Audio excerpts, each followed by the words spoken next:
North Korea is a fortress where even the CIA rarely gets a glimpse inside. But for 6 years, a Virginia pastor with no spy training betrayed every rule, becoming the single American trusted to roam its most secret halls, feeding U.S. intelligence, military, and nuclear secrets the world thought impossible to obtain. How did Dong Chul pull off what spies and satellites could not? And why did North Korea let him in? The answer begins with $2.6 million in risk and ends where engineered isolation first cracks open. Inside North Korea, isolation is not an accident. It is policy. Every foreigner who enters is assigned a minder. Every movement is tracked. There is no open internet, no private phone calls. Hotel rooms are bugged, and conversations are monitored by hidden microphones. Even the smallest towns have neighborhood watch committees reporting on each resident's behavior. The Ministry of State Security keeps files on every outsider, cross-referencing faces and names with border logs and internal reports. For decades, U.S. intelligence relied on satellites to catch missile launches. But those cannot see what is whispered in a back room or traded for cash at a border checkpoint. Defectors who escape bring stories. But by the time they reach the outside, their information is months or years out of date. The regime's engineered surveillance means that, for most of the world, North Korea remains a black box. Any human intelligence from inside is rare, precious, and nearly impossible to obtain, unless someone finds a way to slip through the cracks. Dong Chul arrived in North Korea not as a covert operative, but as a businessman willing to risk everything. He was born in Seoul in 1953, later building a life in the United States as a Baptist pastor. By 2004, he had become a naturalized American citizen, holding a doctorate in theology and a reputation for integrity. When North Korea's United Front Department extended a rare invitation to invest in the Raisin Special Economic Zone, Kim saw an opening.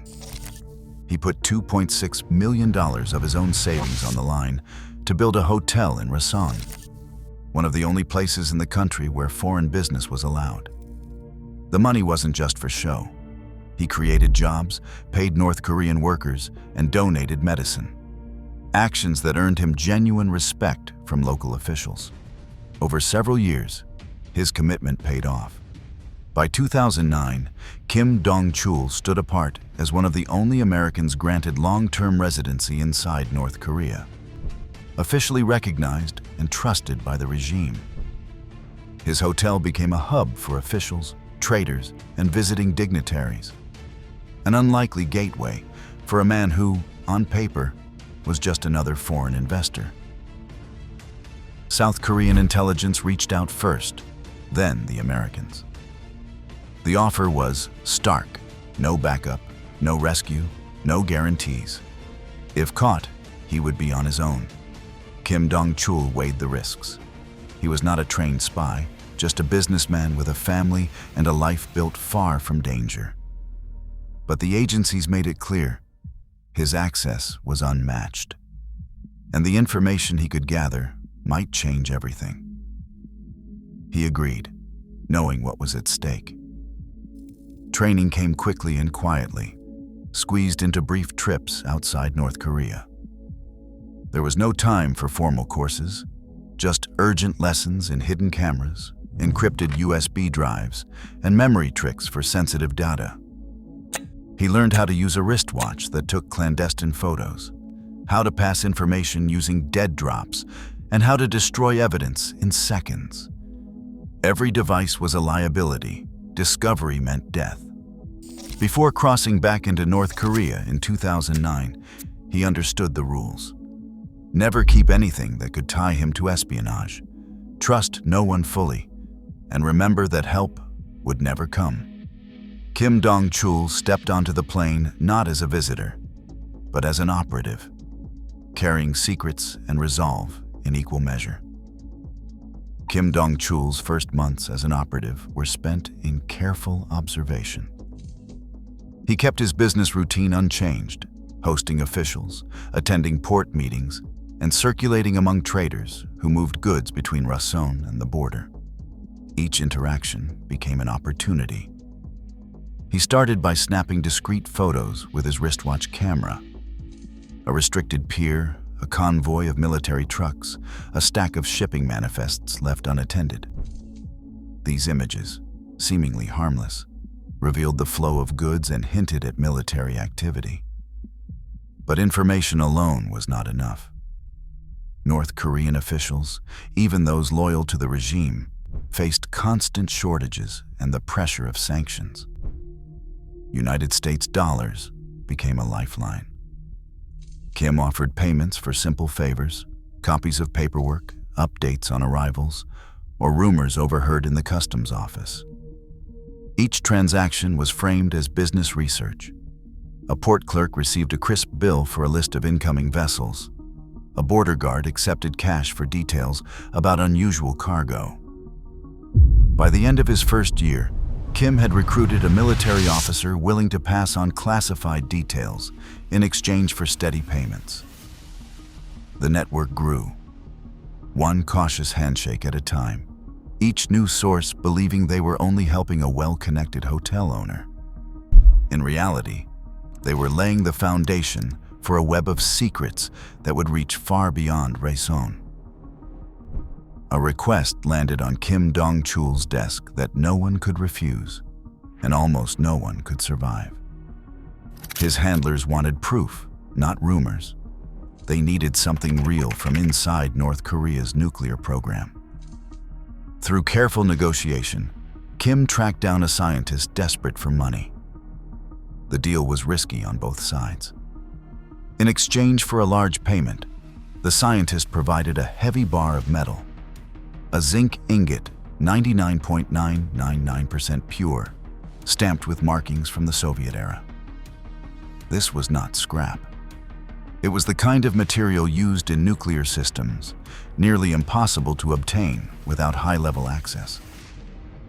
Smuggling it out meant hiding it in luggage, praying every checkpoint was clear, and knowing a single misstep meant death, not just for Kim, but for anyone connected to him. When U.S. analysts ran tests, the ingot's purity and provenance left no doubt. For the first time, a civilian had carried physical nuclear evidence out of North Korea. The line between businessman and spy was gone. From that moment, every move carried a new weight. One mistake, and everything would collapse. Port officials grew uneasy as Kim's requests pressed deeper. Shipping manifests flagged with unusual cargo, names of scientists with ties to missile development, and routes that traced back to military installations. Each new piece of information demanded another favor, another risk. The network that once thrived on quiet exchanges began to strain under its own weight. In 2014, a dispute over hotel renovations exploded into public view. Frustrated by delays, Kim threatened to protest near statues honoring North Korea's leaders, a line no foreigner should cross. In a country where even a misplaced word can bring suspicion, this outburst did not go unnoticed. Whispers spread among local officials. Files were updated. His every move, once routine, now drew second glances. The regime's patience had limits, and Kim's outburst cracked the facade of trust he had built over years. Surveillance intensified. Conversations with sources grew shorter, more guarded. The sense of safety that once surrounded his business began to erode, replaced by a quiet, tightening scrutiny that signaled the game was changing. October 2nd, 2015. The air in Rason carried the weight of surveillance. Every glance, every step, every word recorded. Dong Chul waited in the lobby of his hotel, nerves sharpened by months of growing suspicion. A familiar contact appeared, face unreadable, and pressed a USB drive and a stack of documents into Kim's hand. No code words, no cover. In broad daylight, protocol shattered. Kim's pulse hammered. Within minutes, the head of local counterespionage materialized, all courtesy and smiles, inviting Kim for a private conversation. Security officers closed in. His bag and phone vanished into their hands. A blindfold snapped over his eyes. He was led out, hustled into a waiting van. 6 years of careful maneuvering, undone in seconds by a single, orchestrated move. The regime had been patient. Now, they had everything they needed. Inside the interrogation cell, time lost all meaning. Guards worked in shifts, keeping Kim awake for days with harsh lights and endless questions. The beatings came at random, sometimes fists, sometimes boots, sometimes the sharp crack of a metal rod across his back. His fingers were crushed in a vise until he screamed. Time lost all meaning.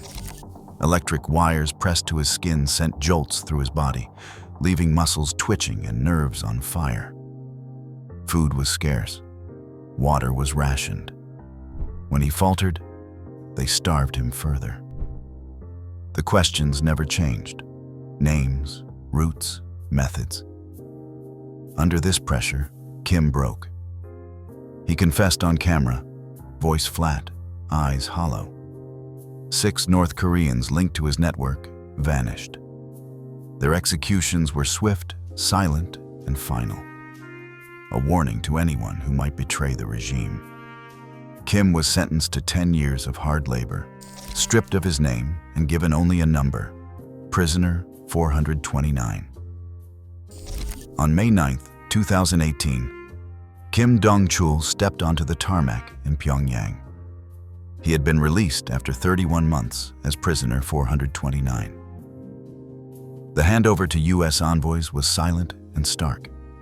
No celebration, no explanations. He returned to American soil thin, scarred, and forever changed. In later interviews, Kim described himself as a border rider, suspended between 2 worlds, carrying secrets no one else could claim. Freedom, he wrote, felt different after losing it. The cost of those years, measured in lives, trust, and identity, remains impossible to tally. Today, North Korea remains the world's most impenetrable state. Its secrets guarded by isolation, its regime unchanged. Human intelligence from inside is still rare, and the stakes are just as deadly. In a world shaped by closed borders and silent wars, one person's risk still shifts what we know. What would you risk for truth?